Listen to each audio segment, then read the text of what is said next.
today we are continuing our exploration of The Alchemist, looking at the characters the boy meets on his journey. Welcome to the Stories Cafe podcast, the espresso version of Stories Cafe, offering quick, enriching moments of reflection on literature, cinema, archetypes, philosophy, and the art of living deliberately. Just like a perfectly crafted espresso at a Parisian cafe, each episode is a brief pause for you to submerge yourself in something invigorating and fulfilling. I'm Annette Wernblad, course creator, internationally published author, and wanderer at heart. So, cozy up as we explore the powerful world of stories, how they shape our lives, and teach us the art of living deliberately. The third person that he gets to know is the crystal merchant. And the crystal merchant is a very nice man and a very devout Muslim and a kind person, but he's what we call the reluctant mentor. And I'll show you why. So he goes from the mentor who shows him the value of going after your personal legend. It's not about going for riches. And we already have a feeling that the treasure that he's supposed to find is not really about, finding a chest full of gold and silver and emeralds or whatever. And the crystal merchant teaches him in his reluctance to go for his personal legend a lot more about that than most of the other characters. So the crystal merchant teaches the boy that a devout Muslim has only 5 things according to the Quran and the Prophet. He has 5 things he has to do in the world. He has to believe in the one true God. He has to pray 5 times a day. He has to fast at Ramadan. He has to be kind to the poor. And he has to go to Mecca at least once in his life.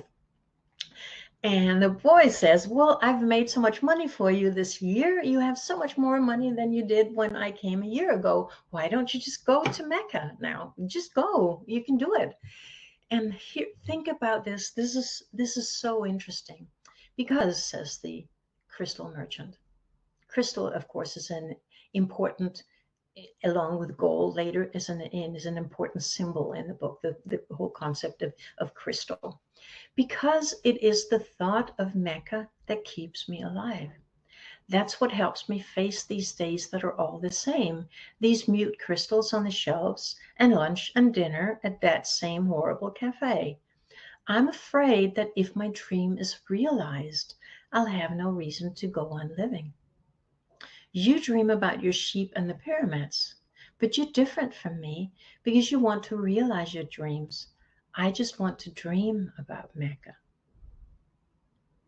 Isn't that moving in a strange way? It's the thought of Mecca that keeps me alive. I just want to dream about Mecca. I understand that man. I mean, I usually am more like the boy. I tend to go for what I want. But there's something about going for your dreams that is so scary. I'm afraid that if my dream is realized, I'll have no reason to go on living. It's the only big thing he has to do. He has to go to Mecca. What then afterwards? So, and he actually talks a lot more about that, about he's afraid that if he does go, he will be disappointed. And then what? We all have that part of us, and it's the part of the boy that keeps wanting to, as soon as he makes enough money with the crystal merchant, he wants to go back to Spain because now he can buy twice as many sheep as before his first money was stolen. So then the boy decides to not go back to Spain and buy twice as many sheep, that he should go with a caravan through the desert toward Egypt. Next week, we'll take the final steps of our exploration of the alchemist by looking at what the alchemist himself teaches the boy. Thank you so much for joining me. I hope you enjoyed your espresso break and learned something new.